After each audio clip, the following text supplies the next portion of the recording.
Hello students, good morning to all of you. Students, today we will discuss about value based questions of theory of supply. आज हम study करेंगे theory of supply के value based questions.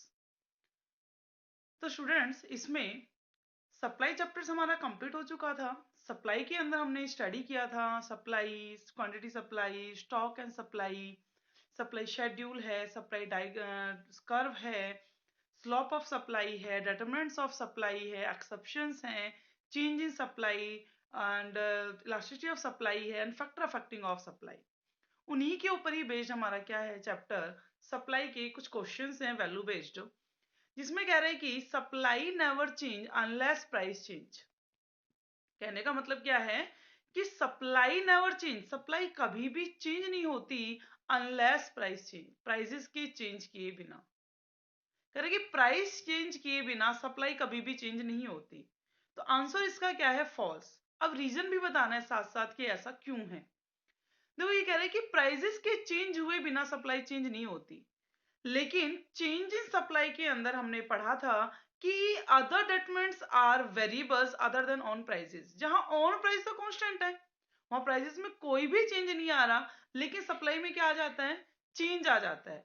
और supply में change आता कैसे है? भाई टेक्नोलॉजी चेंज हो जाए, फैक्टर ऑफ प्रोडक्शन है, उनके प्राइसेस क्या हो जाए? इंक्रीज या डिक्रीज हो जाए, या फिर फ्यूचर एक्सपेक्टेशन है प्रोड्यूसर्स की वो चेंज हो जाए, कंपनी का गोल चेंज हो जाए, नंबर ऑफ फर्म्स चेंज हो जाए, तो क्या हो सकती है? सप्लाई भी चेंज हो सकती है। मतलब इट इज नॉट नेसेसरी कि price are also change with change in supply, कि सप्लाई चेंज होने का मतलब मेन कारण है कि प्राइसेस भी क्या हो? चेंज हो। क्लियर हो गया? Next, a producer supply more of commodity only at a higher prices। Producer है supply more of a commodity, एक प्रोड्यूसर क्या करता है? हायर प्राइसेस के ऊपर क्या करता है? केवल हायर प्राइसेस के ऊपर ही ज्यादा से ज्यादा सप्लाई करता है। True false? ट्रू। क्यों? क्योंकि प्रोड्यूसर्स को क्या करना है? Producers earn maximum profit. Producers क्या करेगा? प्रोड्यूसर्स का मेन एम क्या है? To earn maximum profit. ज्यादा से ज्यादा क्या करना? उसे प्रॉफिट को अर्न करना है।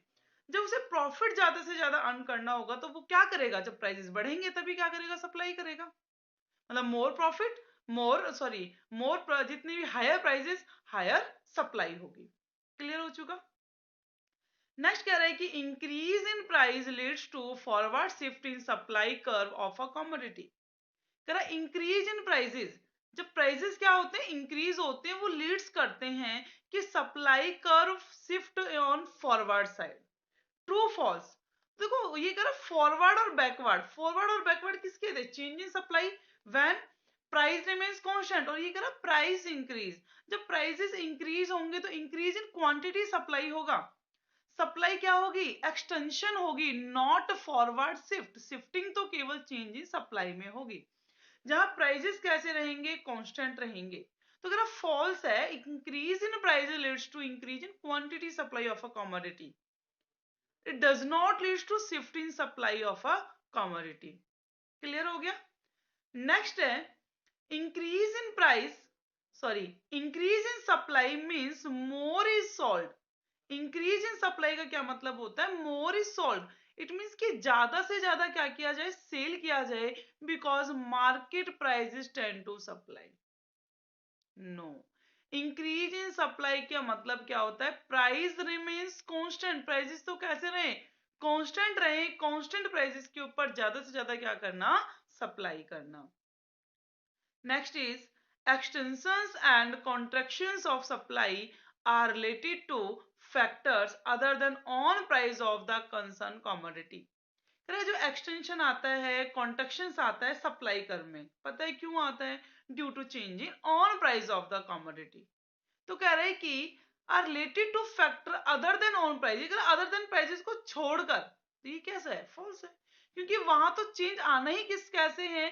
Due to change in own price of the commodity, not change in other determinants, not does not other than change in prices. Clear हो गया? Next is supply increase, supply increase in response to increase in price of the concerned commodity। जो supply क्या हुई है, increase हुई है, increase हुई supply, response उसका कारण है कि increase in price of the concern commodity, concern commodity के प्राइसेस क्या हो गए, इंक्रीज हो गए। तो क्या है, फॉल्स है, इसका मीन्स है एक्सटेंशन ऑफ सप्लाई। और इंक्रीज इन सप्लाई का मतलब है कि own price remains constant, other determinants are changeable. Clear हो गया। Next question, contractions of supply cause a shift in supply curve. Contractions of supply है वो कारण है किस चीज का, कि सप्लाई कर्व क्या हो जाए, शिफ्ट हो जाए। नो, वहां केवल क्या होगी, मूवमेंट होगी। जब कॉन्ट्रैक्शंस, हमारा अपवार्ड कर्व होता है, कॉन्ट्रैक्शंस होगा तो राइट टू लेफ्ट, कर्व कैसे चलेगा, राइट टू लेफ्ट चलेगा। तो वहां कॉन्ट्रैक्शन, वहां क्या होगा कि वो हमारा किस साइड आ जाएगा, डाउनवर्ड और अपवर्ड, डाउनवर्ड और अपवर्ड मूवमेंट, फॉरवर्ड बैकवर्ड नहीं, डाउनवर्ड और बैकवर्ड। कॉन्ट्रैक्शन है तो डाउनवर्ड, अगर एक्सटेंशन है तो कैसा आ जाएगा, अपवर्ड हो जाएगा। क्लियर हो गया। Next is price elasticity of supply, measure the change in quantity supplied in response to change in own price of the commodity. True, क्योंकि जब भी क्वांटिटी सप्लाई में चेंज आएगा उसका कारण क्या रहेगा, change in own price of the commodity. On prices में क्या आ रहा है, चेंज आ रहा है। क्लियर हो गया। नेक्स्ट क्वेश्चन है, if a straight line upward sloping supply curve shoot from the origin. एक सप्लाई कर्व है जो कहां से शूट कर रहा है, ओरिजिन से, ओरिजिन से शूट कर रहा है, इट मींस कि ES इज इक्वल टू 1। तो क्या elasticity of supply is always equal to 1, yes. Whatever which the angle, whatever the angle, angle कोई भी हो ये नेसेसरी नहीं है, बट सप्लाई कर्व ओरिजिन से ही स्टार्ट होना चाहिए, तो सप्लाई कैसी होगी, इक्वल टू 1 होगी। क्लियर हो गया। नेक्स्ट है हमारा, if elasticity of supply equal to 0, ES कैसी है, 0 है, तो supply curve become a horizontal straight line. Supply 0, it means की supply never be change whether the prices increase और डिक्रीज। चाहे प्राइसेस इंक्रीज हो या डिक्रीज हो, सप्लाई में कोई चेंज नहीं आएगा। तो क्या हमारा उस टाइम सप्लाई कर्व एक हॉरिजॉन्टल स्ट्रेट लाइन होता है, तो आंसर क्या होगा, नो, ऐसा नहीं होता। तो कैसा होगा, सप्लाई कर्व हमारा एक वर्टिकल होता है, फॉल्स है, कैसा होगा, वर्टिकल स्ट्रेट लाइन होती है, ओ वाई एक्सिस के पैरेलल होती है। क्लियर हो गया। Next is, if elasticity for at the point of intersections of two supply curve, कोई पॉइंट है जहां पर दो सप्लाई कर्व क्या कर इंटरसेक्ट कर रहे हैं, flatter curve show higher elasticity supply, जितना फ्लैटर होगा उतना हायर होगी सप्लाई, बिल्कुल राइट है। मच फ्लैटर मतलब much more elasticity, less flatter तो लेस इलास्टिसिटी हो जाएगा। क्लियर हो गया। नेक्स्ट इज कि ES is equal to 1, ES कैसा है, इज इक्वल टू 1 है, only if supply curve form a 45 degree line at a origin. तो क्या होगा, फॉल्स। तो ये कह रहा है कि जरूरी नहीं, इट इज नॉट नेसेसरी कि the curve form only 45 degree angle, कि ये जरूरी नहीं 45 डिग्री का ही एंगल बनाए, ये जरूरी नहीं होता कि वट एवर मेक एंगल, कोई भी एंगल बना सकता है, बट जरूरी क्या है कि वो ओरिजिन से ही क्या हो, स्टार्ट हो। क्लियर हो गया। Next is, if a straight line upward, यदि एक स्ट्रेट लाइन कैसी है, अपवर्ड स्लॉपिंग है, अपवर्ड स्लॉप हो रही है, शूट फ्रॉम वाई एक्सिस, कहां से शूट कर रही है, वाई एक्सिस से शूट कर रही है, तो elasticity of supply is less than 1। तो इलास्टिसिटी सप्लाई लेस देन 1 होगी, तो क्या होगा, फॉल्स। अगर वो वाई एक्सिस से शूट कर रही है तो कैसी होगी, मोर देन 1। इफ सप्लाई का शूट फ्रॉम एक्स एक्सिस, यदि वो एक्स एक्सिस से शूट करता है, when ES is less than 1। Clear हो गया। नेक्स्ट हमारा क्वेश्चन है, if a straight line upward sloping curve, एक स्ट्रेट लाइन है वो कहां स्लॉप कर रही है, अपवार्ड स्लोपिंग कर्व है, शूट फ्रॉम एक्स एक्सिस, तो ES मोर देन 1 अभी बताया था, तो ES कैसा होगा, लेस देन 1। इट मींस कि percentage change in quantity, quantity supply is less than percentage change in prices, कि प्राइसेस में जितना चेंज आ रहा है उससे बहुत कम किस में चेंज आएगा, हमारी क्वांटिटी सप्लाई में चेंज आएगा। Next is, when a firm is using some rigid technology, यदि एक फर्म है क्या यूज कर रही है, रिजिड टेक्नोलॉजी, एक ऐसी टेक्नोलॉजी है बहुत ही मतलब फिक्स है, उसको चेंज ही नहीं कर रही है, इट्स ई जो ईएस है, इलास्टिक सप्लाई है, टेंड टू बी हाई, तो क्या वो हाई होगी? नो, क्योंकि जब रिजिड टेक्नोलॉजी होगी तो कांस्टेंट प्राइसेस पर सप्लायर क्या नहीं कर सकता, ज्यादा से ज्यादा सप्लाई नहीं कर सकता। ठीक है, इन the long period elasticity of supply tend to be lower than the short period, तो क्या होगा, false. In a long period ES is more than in short period. Short period के अकॉर्डिंग कहें तो लॉन्ग पीरियड में elastic supply कैसी होती है, मोर देन वन। क्लियर हो गया? तो ये थे हमारे कुछ रीजन बेस्ड क्वेश्चन। अब हम करते हैं hots and application based questions हैं, जो हमारे हाई ऑर्डर थिंकिंग के क्वेश्चंस हैं। हाई ऑर्डर थिंकिंग क्वेश्चंस में है, first question is firm supply curve show it's supply functions, comment. का जो फर्म का सप्लाई कर्व है क्या वो सप्लाई फंक्शंस को शो करता है? तो आंसर क्या है, यस, क्योंकि फर्म का जो सप्लाई कर्व है, सप्लाई कर्व के अंदर सारे फंक्शंस आ जाते हैं। इट मींस कि functional relationship between quantity supply and it's determinants, its various determinants, supply और उसके जो वेरियस डिटरमिनेंट्स हैं उनके बीच में जितना भी फंक्शनल रिलेशनशिप होगी वही हमारा सप्लाई कर्व होता है। कह रहे हैं कि firms supply curve showing the relationship between quantity sold off a commodity and it's price is its supply functions on the assumption then other determinants of supply कैसे होंगे, remains constants। क्लियर हो गया? Next, how would you explain a situation, आप उस situations को कैसे explain करोगे when supply of a commodity increase, जब सप्लाई क्या हो रही है, कमोडिटी की इंक्रीज हो रही है without any increase in price of the commodity. It means कि it show the shift in supply, it show the situations of shift in supply. ये किस सिचुएशन को बता रहा है कि shift in supply when price remains constant, prices में कुछ भी चेंज नहीं हो रहा और हमारी सप्लाई क्या हो रही है, इंक्रीज हो रही है। तो इंक्रीज हम क्या बताएंगे यहाँ पर, causes of increase in supply, supply के इंक्रीज होने के क्योजेस क्या है। तो पीएक्स को आप छोड़ दो, फिर हम सबसे पहले लेते हैं PR, price of related goods. अगर रिलेटेड गुड्स के प्राइसेस क्या हो रहे हैं, वहां डिक्रीज हो रहे हैं, तो गिवन कमोडिटी की सप्लाई क्या हो जाएगी, इंक्रीज हो जाएगी। पीआर हो गया। पीआर के बाद है नेक्स्ट हमारा कि जी गवर्नमेंट का गोल, अगर गवर्नमेंट का गोल क्या है, सेल्स मैक्सिमाइजेशन, तो वो कांस्टेंट प्राइसेस के ऊपर क्या करेगी, मैक्सिमम सप्लाई करेगी, तब भी सप्लाई इंक्रीज हो गई। नंबर ऑफ फर्म्स इंक्रीज हो जाती है तब भी सप्लाई इंक्रीज हो जाएगी, increase in number of firms. Decrease in price of factor of input, input के प्राइसेस क्या हो जाते हैं, डिक्रीज हो जाते हैं, तो सप्लाई क्या हो जाएगी, इंक्रीज हो जाएगी।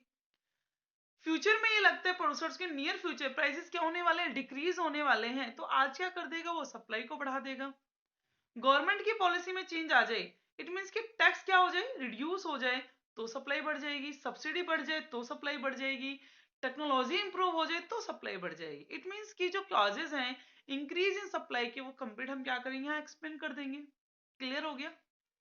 नेक्स्ट क्वेश्चन है, if there is change in any other determinants of the supply, यदि सप्लाई के किसी भी अदर डिटरमिनेंट्स में क्या आता है, चेंज आ जाता है, किसको छोड़कर, other than own price, own price छोड़ दो, मतलब पीएक्स को छोड़ दो, the supply curve must shift to the right और left, do you agree, give reason. तो यस, अगर डिटरमिनेंट्स में चेंज होगा तो या तो supply curve left side shift होगी या फिर supply curve right side shift होगी।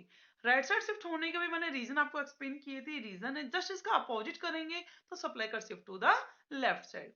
सप्लाई कर्व कहां शिफ्ट हो जाएगा, लेफ्ट साइड। आंसर क्या कह रहा है, yes, shift in supply curve occur due to factors, किस कारण से होता है, ड्यू टू फैक्टर्स, फैक्टर्स के कारण से, अदर देन किसको छोड़कर, on price of the concern commodity, किसी भी कॉमोडिटी के, कंसर्न कॉमोडिटी के प्राइसेस को छोड़कर, the supply curve shift to the origin, sorry to the right, when own price of the commodity remains constant. Own prices चाहे constant रहे, supply curve right side क्या हो जाता है, शिफ्ट हो जाता है। There is and for example of fall in the cost of production, अगर क्या हो जाए, कॉस्ट ऑफ प्रोडक्शन से उसमें कमी आ जाए, वो गिर जाए, when the own price of commodity remains constant and new technology कारण हो जाए, the supply curve shift to the left when own price of the commodity remaining constant. तो there is for example can an increase in cost of production due to higher tax. Clear हो गया। Next है introductions of new technology increase MP. जो new technology है वो MP को बढ़ाती है। How would you affect supply curve of a firm? जो एमपी बढ़ेगा इट मीन्स कि हमारा एडिशनल आउटपुट बढ़ रहा है for using additional input. Inputs को हम यूज करें तो एडिशनल इनपुट से क्या बढ़ रहा है, एडिशनल आउटपुट बढ़ रहा है। तो कह रहे हैं कि इसका इफेक्ट सप्लाई कर्व के ऊपर क्या पड़ेगा। देखो answer, introduction of new technology. अगर न्यू टेक्नोलॉजी का जब इंट्रोडक्शन हुआ है तो कह रहे इंक्रीज एमपी। एमपी क्या हो गया, बढ़ गया। It implies a fall in MC. ये किसको गिराएगा, एमसी को गिराएगा। इट मींस कि इसकी एडिशनल कॉस्ट क्या हो गई, रिड्यूस हो गई। Accordingly supply curve of a firm shift to the right. Supply curve कहां शिफ्ट हो रहा है, राइट साइड शिफ्ट हो रहा है। We show that the producers are now willing to offer more quantity of a commodity its at existing pricing।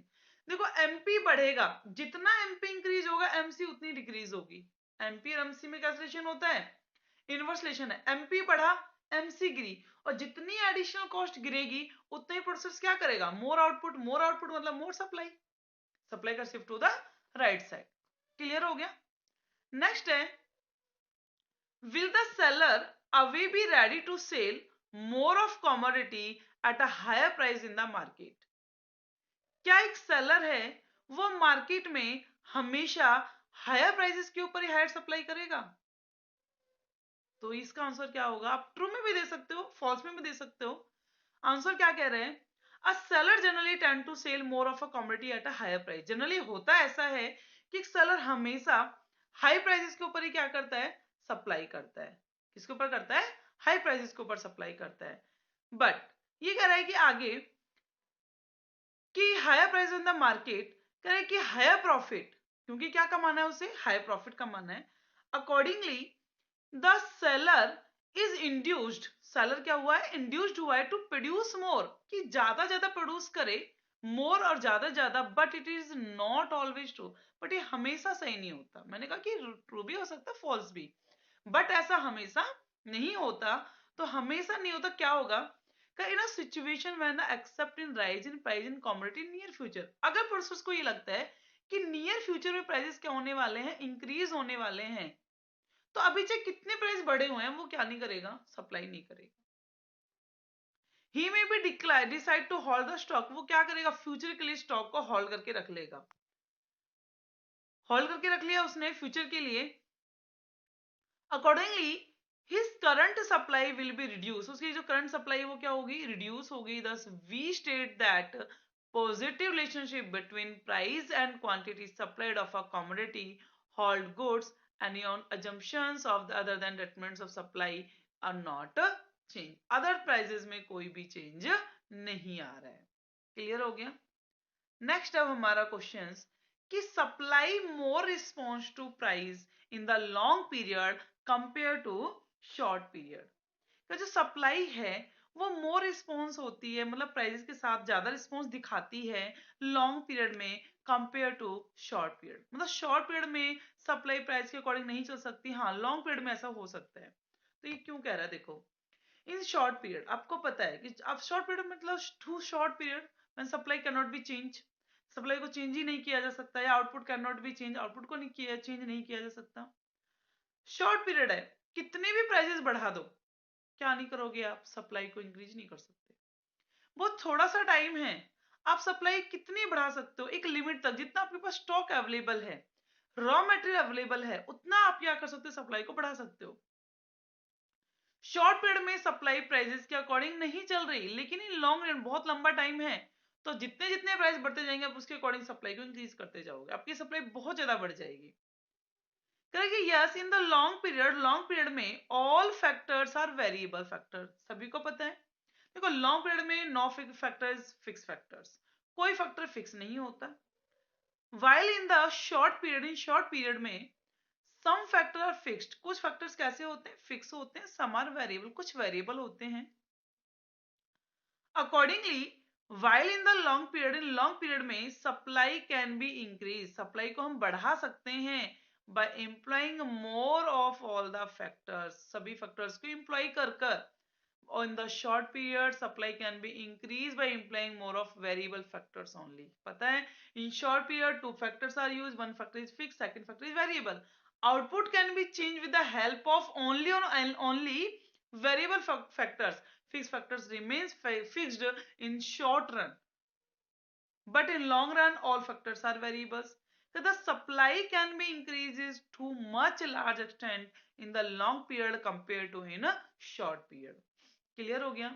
अब हमारा last question है, the following headlines appeared in the Economic Times, एक headline है newspaper में, वो है कि import duty on crude and refined edibles oils up by 5%.